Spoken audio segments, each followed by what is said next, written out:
to the Manuscript Podcast. It's your host, Johannes Harrison. So happy to be with each and every one of you today. If you're on YouTube, yes, it does look like a continuation from last week's episode. Yes, I am wearing the exact same thing. So just go ahead. Yes, that's what happens. Sometimes I record more than one show in a day.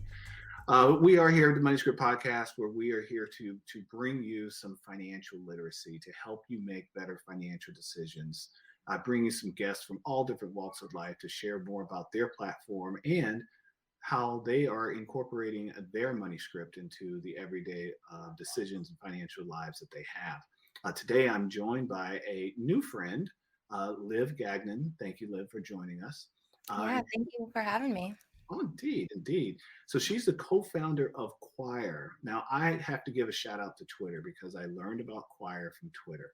I think it was Twitter, and it was probably our good friends over at Riskalyze. I think I was at the Riskalyze conference, and I don't know, conversation got started on Twitter, and I said, whoa, this looks like an amazing organization. So they're a diversity tech platform, and I'll let Liv tell more about the specifics of what they do, but what drove me to learn more about them is that they have an initiative to get more women, people of color, of other cultures and nationalities into the financial stages. So I know, being a Black guy, I've been to lots of financial conferences, and many times it's maybe 3 or 4 people of color in the room and 3 or 4 women. Yep. Actually, it was a woman at Riskalyze. She said, I can't remember the name of her organization. It is Women in Finance. Is that it? Women in Finance. Anyways, we'll look up the organization later. We'll put a link in the show notes. But she said in her presentation, she said, even for me, I find that a lot of the financial conferences are old, male, pale, and stale. Mm-hmm. I was like, wow, yes, it tends to be that way. Now, I do resemble the male part of it. I'm not very pale, though. So, Liv, thank you for joining us on the Manuscript Podcast. We typically like to start with just opening up to a little bit of what's going on in the financial world right now. And the one thing that continues to come up, and I know we were talking about it a little bit before the show started, is this bank failure, or bank failures with an S. Just this week, we had good old Mr. Jamie Dimon, leader of that big bank, what's it called? JP Morgan Chase. Who said that it's probably not going to be the last failure, which, I mean, that's a very broad statement to make, but it was pretty telling that he said, a lot of these banks are learning that they have to manage their balance sheets a little bit differently in a time of rising interest rates. And we've seen that there's some banks, or some more data is starting to come out as we get quarterly reports of what some of these banks' balance sheets look like. And unfortunately, I think Mr. Dimon is correct. We probably have more banks that are going to be on that list. But if you go back a couple shows ago, we did talk about the FDIC and why the FDIC is important and what you can do if you have a fear of the solvency of your bank, and what you should look for when you're trying to diversify your banking needs. So I would encourage people, keep an eye on it, and know that there will probably be more. Is this the end of banking in America? That's not a shout out to that bank. I would say no. I think banks are going to be here for a little while. There's been a lot of bank failures. I was just listening to the book, The Ascent of Money. The chapter I was on by Neil Ferguson. The chapter I was on was about banks. I think it was called Bank Failures or something like Bank Bust. Can't remember the chapter name, but he told a story about the savings and loans banks back in the 80s that were being wildly speculative with real estate. Sound familiar? So just know we go through this. This is just a part of capitalism, and there are winners and sometimes there's losers. But enough about that. Let's get to our guest, Liv. So, Liv, tell us, because you mentioned that there is a big announcement that Choir is making here in the very near future that I'm really excited about. So let's just start in your own words. Tell me, why did you found Choir, or co-found Choir? Yes. So first of all, thank you so much. It's such an honor to be on this show, and To everyone listening, thank you for taking the time. So, my name's Liv Gagnon. I co founded, along with Sonia Dreisler, the company Choir, and we are a diversity tech platform. Our real core mission is to bring more voices of women, people of color, non binary people to conference stages and to the media. In industries like finance that are predominantly old, male, pale, and stale, as we all know. Um, for so many reasons, we feel that, having representation on stage is not only important to bring more underrepresented voices into the industry, but also to show the existing leadership and the people who currently sit at the top what new perspectives can really bring to the financial industry. So we have a conference certification. We work with events to actually analyze their speaker lineups and measure, using 7 different visibility factors, how representative their speaker lineups are compared to the US representation. And then we quantify that into a number that essentially either conferences certify or they don't. So that's been really incredible to work with those events and really provide them that data. And on the other side is connecting those new voices to conference planners and journalists. My background is in PR and media relations, and there's such a stark contrast between the amazing work that so many different people are doing in the real world with real people, real communities, versus what we see in the headlines and what we see on conference stages. And so our platform called Voices is actually a way to connect underrepresented voices with journalists and conference organizers in a really easy way to eliminate those excuses that we often hear of, well, I couldn't find anyone that wasn't a white man. So those are really the two sides of Choir. And yeah, we're about to launch Voices out of beta, so we're really excited about it. Now, I think I signed up for Voices. I think I Did, did. yes. I Hmm. did. Is there anything else I need to do? I don't. I don't.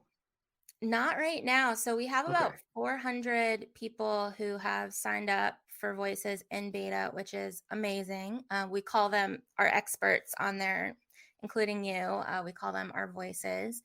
And we've really been using the platform. We call it in beta just because it's been completely functional. And we just wanted to see how it worked and if journalists and conference planners were using it, and if they found it useful. And we've had so many voices on our platform connect to speaking opportunities, features in the New York Times, CNBC, NerdWallet, BuzzFeed, financial planning. I mean, we've had all of these incredible connections, and that's just been with people who've signed up on this platform in beta in the very first few months in September. And so once we actually launch, and you'll get those communications as a voice of what next steps to take and how to boost your profile. But we're just so excited to see how it takes off.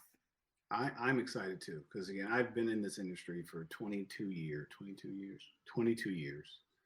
and I can count on one hand.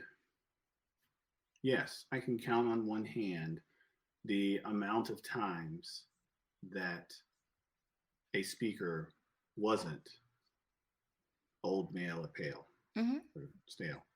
Um, Now, and that's when they were coming from the finance industry. Mm-hmm. Now, there's a lot of diversity in speakers that, I mean, of sports figures and writers and things of that nature that are outside of the finance industry that make it onto our stages, that are very diverse. But we don't find a lot of them in finance. So I want to say thank you for Choir creating this opportunity for all of us to have our voices heard, because whenever I'm on a stage, um, I deal with, people coming to me afterwards that no matter what their background is, or their ethnic background, or sexual background, any of those, they come to me and say thank you. Hmm. It was so good to hear from your perspective, and especially for those that are multicultural, they say, I appreciate you showing me that I could do this too. Yeah. That this is what that our voices want to be heard and can be impactful. Because yeah, that there are we bring a different story very often. As many of my listeners and viewers know on YouTube that have been following for a long time, I come from a very poor background. My parents suffered or my mother suffered a disability when I was a teenager, and we went from rising middle class to government dependent in a matter of a couple of years. And so I know what it's like to, you know, purchase meals and food stamps. Hmm. So to go from that to being a financial advisor, and I look at risk a lot different than a lot of my clients do, because I've seen the risk firsthand. I also look at the cultural risks that exist as well when I'm working with clients that are either solopreneurs, entrepreneurs, or even employees. And those barriers that naturally exist for us that a lot of people just don't have to deal with. Um, and that came through a lot as a leader when I was leading an organization. When it came to hiring, one time I was asked, how do you keep getting so many diverse hires? I was like, I'm diverse. Hmm. That's how. It's like people walk up to me a little bit differently at the job fair when they see me. I attract a different crowd of people. They say, "Oh wait, there's a black man over there. Hold on, in finance. How did you do that?" Hmm. So yes, I just want to say we appreciate the hard work you're doing. Can't wait for the next steps. And Yeah. I'm wondering if some of the events that I've been invited to speak, I wonder if it had anything to do with you all, since you had other folks. I mean, they didn't tell me specifically you founded on Voice, but maybe they did. Yeah, I wonder if hopefully that's a common occurrence is Yeah. you start getting a lot more outreach. And, to your point, like we have this narrative in industries like finance, like healthcare, tech, just business in general, that at these job fairs, there's no diversity, right? Like, oh, well, we try, but all the people coming to these job fairs are also white men. There's nothing we can do about it. And that's not the reality. And it's not the reality when you look at young people coming into our industry. Like it's diverse. People are, first generation children who want to work with other families that have the same challenges that they did growing up. And these perspectives aren't just like a nice fluff piece, right? Like this is business, and we need these diverse perspectives at these job fairs, on stages, in the media, because we need not only people to see it and say, I want to work in this industry and use my personal background as my superpower so that I can connect with people. But also, we need the white dudes in the front row to see women of color on stage and brilliant Black women who are talking about leading companies and not just being thrown onto a DEI panel in the side room because they happen to be Black, right? We see that a lot. Like Cool. conferences are like, A lot. we have like we're focused on DEI. We had a DEI panel. It's like, well, who do you think's attending that DEI panel? Not the people that need to hear it. And also, the people on your DEI panel don't work in DEI, by the way. They just happen to not be a white man. And so, between that and, just I think there's been decades of white women getting most of the benefits from the DEI companies and programs that we've seen in these industries. And so, we're we sit, myself as a white woman who, I identify as queer. And I also know that I've gotten opportunities in my professional life that I probably wouldn't have if I was a woman of color. And so bringing all of this together and creating this platform and just being able to show the data, like show conferences, you think you're trying, but this is what your conference actually looks like.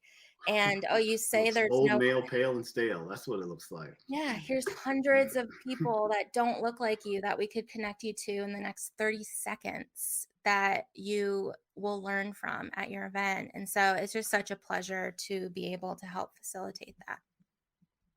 Well, I definitely hope that I can make some introductions with choir into some of the medical spaces that I'm Mm, in, because there are some organizations that are doing some really good work. Because I get invited, of course, to the DEI meetings at these mhm. conferences, and there are some organizations that are really doing the job. Yeah. That as they're talking about how to further their DEI, the I.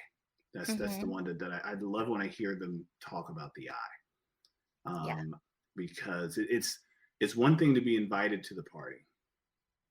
Um, it's something different to be asked to bring a dish and you know which dish to bring, that you actually go home with an empty bowl. Hmm. Um, and that's kind of how I like to think about the Yeah. inclusion part. And I've watched some of these physicians get up in front of the room and say, "Hey, this is great, but are we really being inclusive here?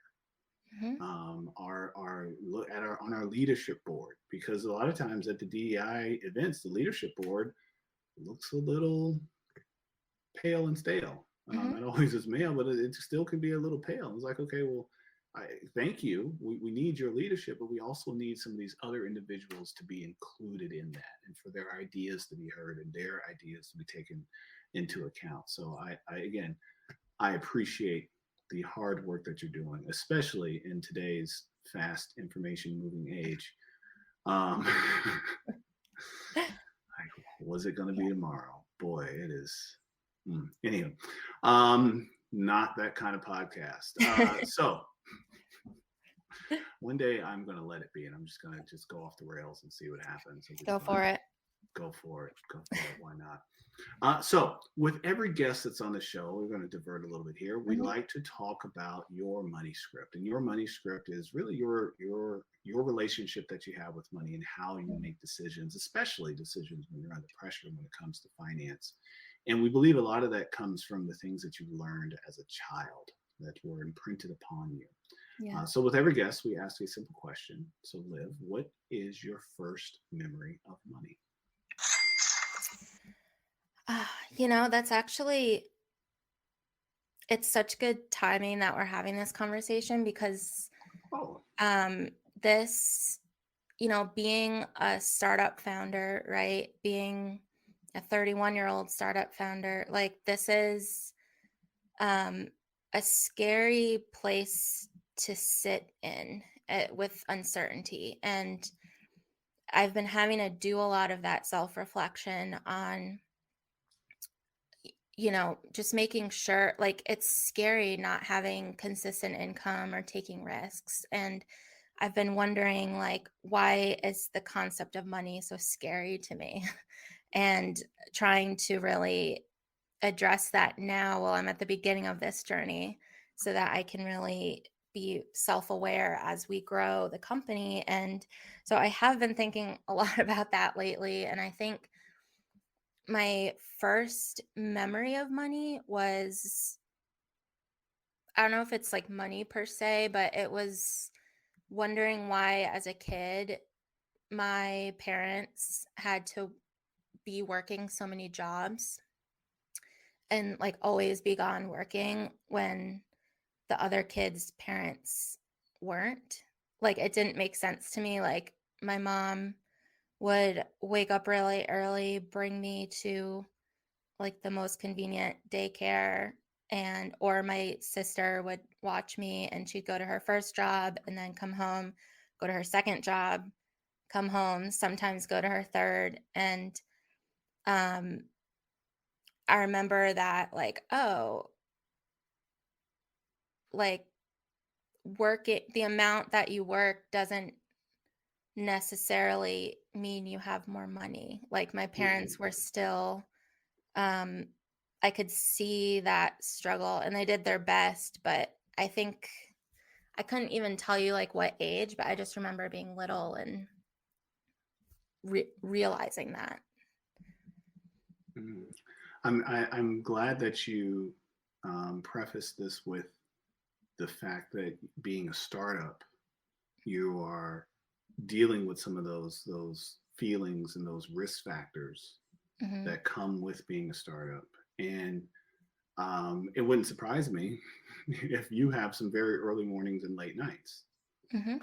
Yeah. And it also wouldn't surprise me if you were making a relation to your mother's situation because you're putting in the early mornings and late nights, and some days or weeks may not have a lot of financial remuneration to show for it. Hmm. Yeah. However, there is a big difference between you and your mother. She was a W 2 wage earner. Hmm. You're an owner, you're a founder. Hmm. So you're in the unique position of, yes, if you work harder, work smarter, do make good investments and good decisions with your organization, then the payoff can be really big in the future. Yeah. I Where definitely see that relation of, um, when you own your own company, it's this weird in between of you can look at it as, well, I'm in control now. Like I can make something out of this and it's directly correlated to my ideas and how much work I put in. Or you could look at it as this is scary and could be out of control if like there was one crash or one thing that happened that everything I've done could go the other way. And so it's always for me like having to consciously choose to look at it as like I have a control that my parents didn't have when they were young because they were dependent on whatever jobs they were working. yes, no, eat that fear for breakfast every morning. Yeah, exactly. Pour some milk on it. Don't let it get soggy. Eat it fast and Yeah. start the day. Start the day. Yes, from entrepreneur to entrepreneur or solopreneur to solopreneur. Actually, you're not solo. You have partners now. You're a Hmm. co-founder. But as an entrepreneur, then from a solopreneur, um, if you're not afraid, then I will have to say you're not taking enough risk. Exactly. There should be some fear. Hmm. There should be some oh shit moments.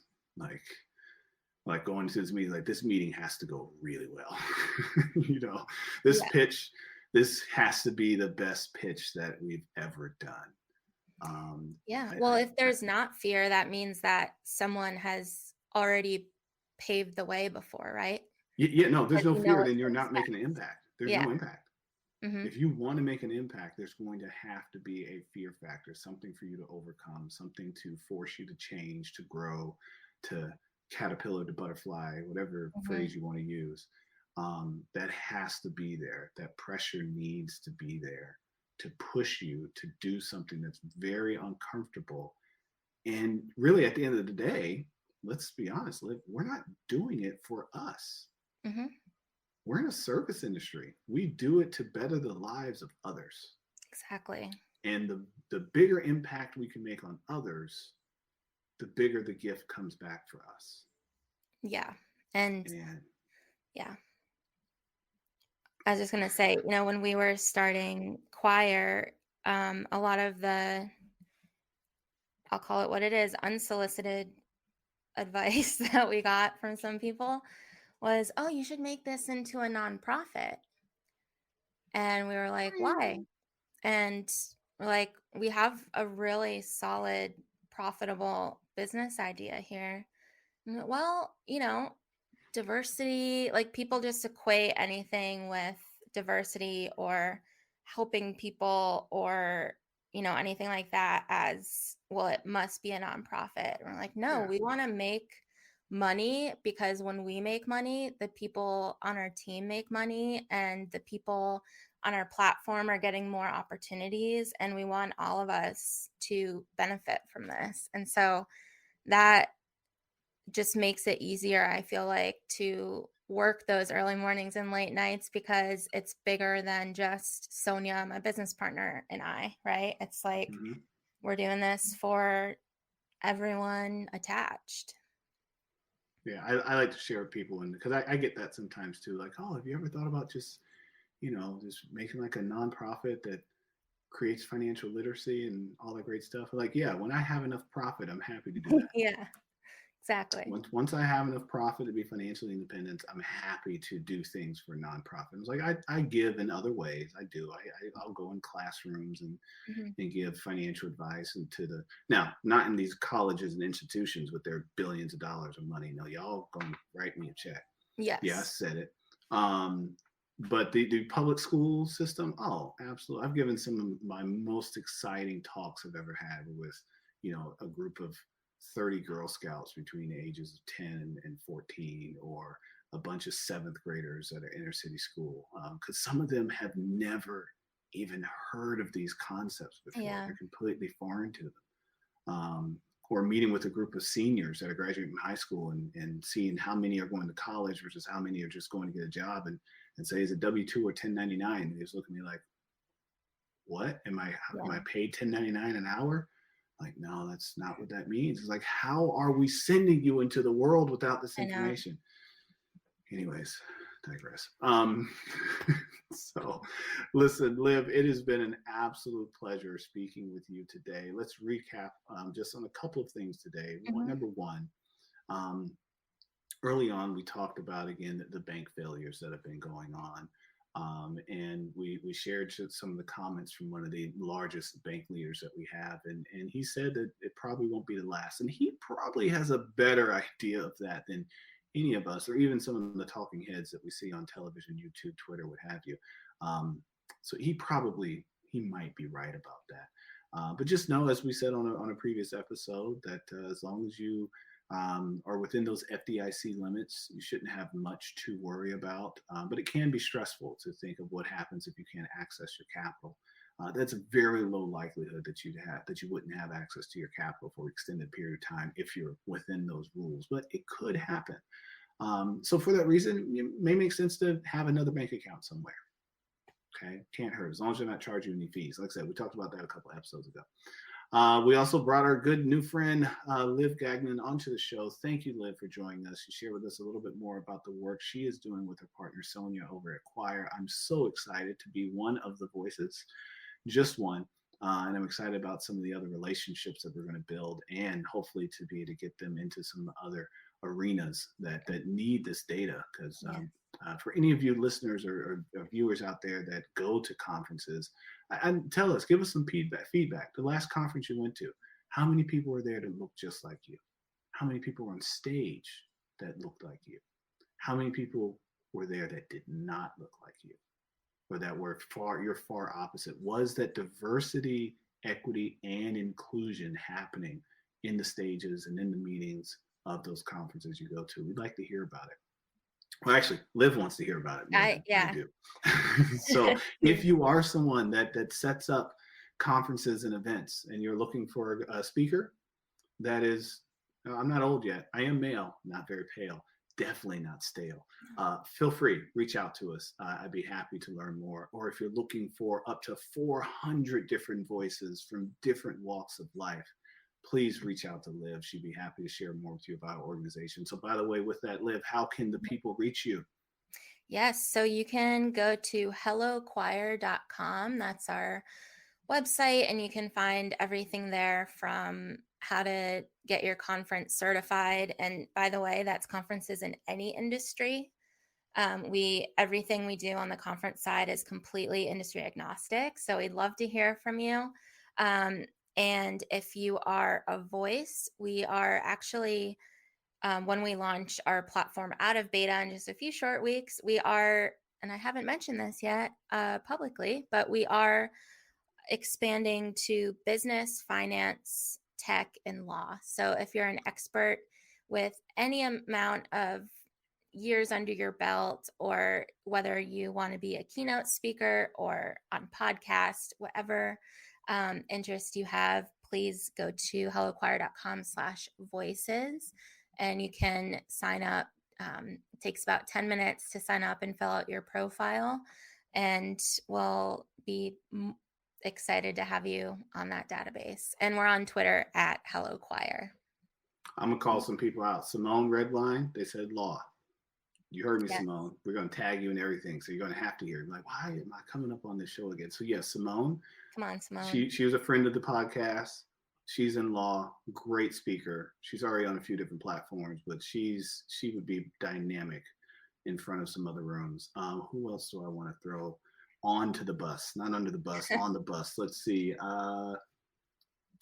George Dandridge, friend of the podcast, just from a couple of episodes ago. He is, Dr. George Dandridge. He is in taxation.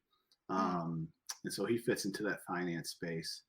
You know, actually, all the friends of the podcast, go check out Hello Choir.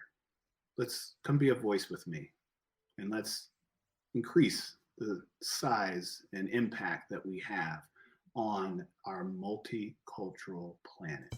Yes. With that, thank you so much for joining us for the Money Script podcast. We will see you next time. Take care. And I'll wear something different. Maybe. We'll see. Thanks for joining us on the Money Script podcast. Be sure to check out our other episodes, subscribe, follow, and give us 5 stars. Continue to send your financial questions on Twitter or Instagram at the Money Script. Go to moneyscriptwealth.com and schedule your complimentary consultation to discuss your specific goals and concerns. Financial advisory and investment management services are offered by Money Script Wealth Management PLLC, a registered investment advisory firm registered in the state of Texas and California and other states where exempt. The Money Script LLC and the Money Script Wealth Management PLLC and guests of the episode may have interest in the investments mentioned today. The opinions and views are expressed here are for informational purposes only. This material is educational in nature and should not be deemed as a solicitation for any specific product or service. All investments involve risk and a significant loss of principal. The Money Script nor Money Script Wealth Management offer tax or legal advice. Please consult your tax advisor or attorney for specific advice about your situation.